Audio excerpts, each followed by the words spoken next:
Today we're going to talk about the endoscopic management of urethral strictures, including the drug-coated balloon. I don't have any disclosures. Just to give a quick background, since we're entering into the lower urinary tract reconstruction, everybody here knows this. Certainly there are a lot of cases across the United States, that are showing up in our clinics, in our ORs, in our ERs all the time. Multiple different etiologies, idiopathic, iatrogenic. We cause a lot of these, unfortunately, due to some of the treatments we have for lower urinary tract. They certainly can be inflammatory. And then also traumatic from people out there doing wild things, especially in Colorado during the winter season. So this is an important slide. Dr. Flynn shared this with me a while ago. When you think about urethral, stricture and obstruction, you really start to have to wonder, how am I going to fix this and put this back together? I'm going to do this endoscopically. I'm going to do a urethroplasty, graft, no graft, ventral, dorsal, one stage, two stage, Nikolovsky, a Barbagli. How am I going to put this back together? And so you really start thinking in your mind, what am I going to do?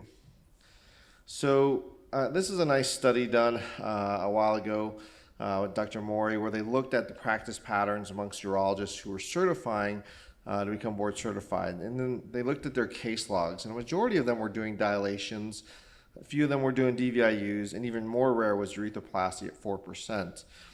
Interestingly, the relative ratio of dilation DVIU slowly got smaller over time to more urethroplasties. As you can see there, it became like 8-to-1 for new certifiers. So they thought that maybe with more reconstructive urologists coming out, more urethroplasties were being performed. So if you look internationally, very similar studies, you can see that DVIU dilation is commonly performed all across the world. Urethroplasty is less common. You can see those not performing urethroplasty can be anywhere from 60 to 78 or 80%. So we run into this conundrum when we think about treating strictures, like internationally and here within the US. Endoscopic treatment is very common, very, very common. It's available, it's very easy, but urethroplasty may have limited access and requires more technical skill. So DVIU, we all know how to do this, very easy. You can use a cold knife, you can use a laser, you can use bipolar. There are different techniques for doing it. And we know that the data on this shows the patency rate at about 12 months. It's not that great. It's 80 to 77%. I think most of us would quote 50% with the first shot. So it's going to fail at some point in time. And so, what are you going to do for recurrent strictures? There are a lot of different things you can do, right? You think back to that second slide where you're thinking about, how am I going to fix this? So one thing you can do is you can repeat the urethrotomy. This is serendipitously, Dr. Santucci was at one of our dinners last night, but I think this is a paper a lot of us quote, that the more you do it, the higher the chance of failure. And at 4 DVIUs, it goes to 0%. Other reports are very similar. The rate of decay may not be as fast as Dr. Santucci's paper, but it certainly happens. So what about adjunctive treatments after DVIU? I think, again, we've all kind of done this. We've done steroids, mitomycin. Someone said PRP. You can do intermittent self-dilation, but you can see from the EAU guidelines that while the injections may improve stricture-free rates over the short term, over DVIU, the experience is limited, so they don't necessarily recommend that. Likewise, self-dilation is sometimes used, but it's not necessarily the best thing, especially if you think of a 20-year-old who's going to get a stricture. So luckily, there was another thing added to the armamentarium.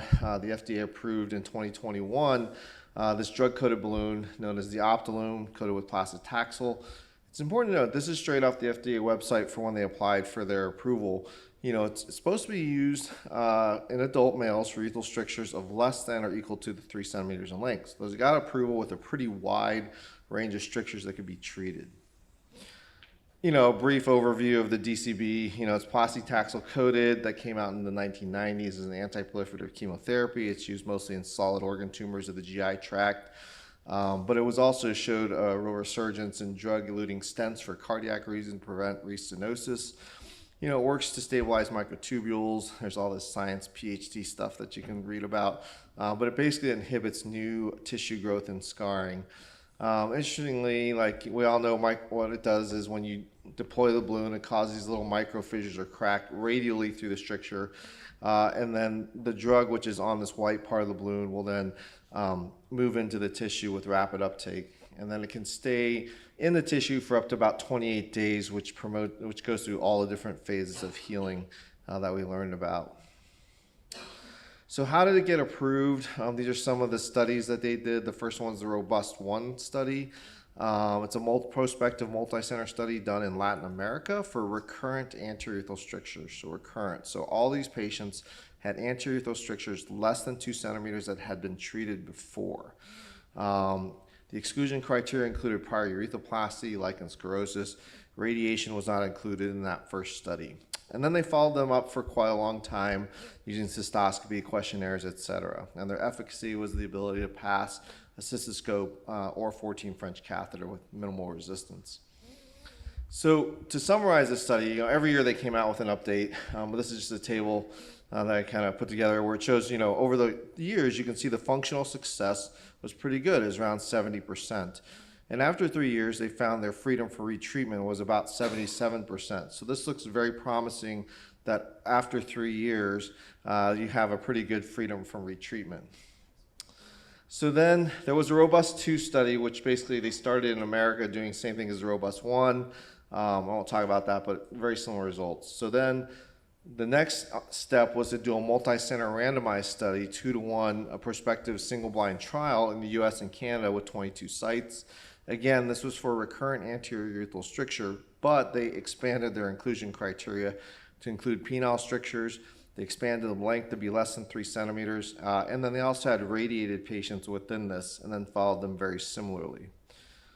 What this showed, again, this is just showing kind of the 2-year data, was again, their freedom from repeat intervention was about 77% versus 23.6% in controls, which is significantly different, and you can see the rates of decay up in this graph up here.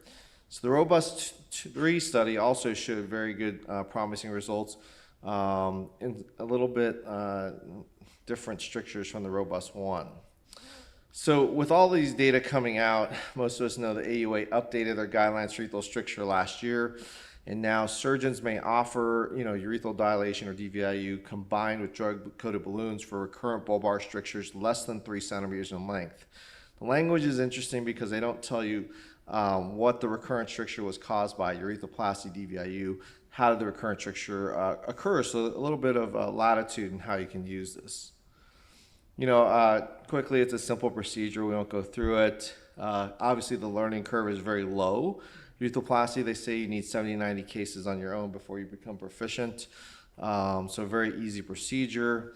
And other applications are rapidly emerging, right? New technology comes on. These are all case reports. Someone's doing bladder neck, off-label. Somebody tried in complex female urethral stricture. And then a nice study, Dr. Santucci again. He did this for post-phalloplasty urethral strictures. 20 patients had follow-up, but saw early failure in about a quarter of the patients, and right now in his study, 75% had freedom-free intervention. Also, this is another abstract. A lot of these are abstracts. I'm sorry, Dr. Nikolowski, that are looking at the efficacy in in clinic versus day surgery. And here you can see they felt it was easier to schedule, or their patients had less discomfort during the procedure, and 90% would repeat it, and they say you can return to work faster. I still haven't seen this publication come out yet. So they said feasible to do in clinic, increased care, and that also patients may prefer this over urethroplasty. So this is how I thought about this when I added this to my practice. Why not add it to the armamentarium? Last year, the Powerball went to like $1.28 billion. And yes, I did buy maybe several tickets. And that has a 3.5 times 10 to the minus 9th success, but I still did it. Versus, Optilume right now has about a 77% at 3 years in some of these recurrent strictures. So I thought, why not add it to the armamentarium? So we certainly do it now at University of Colorado. So thank you.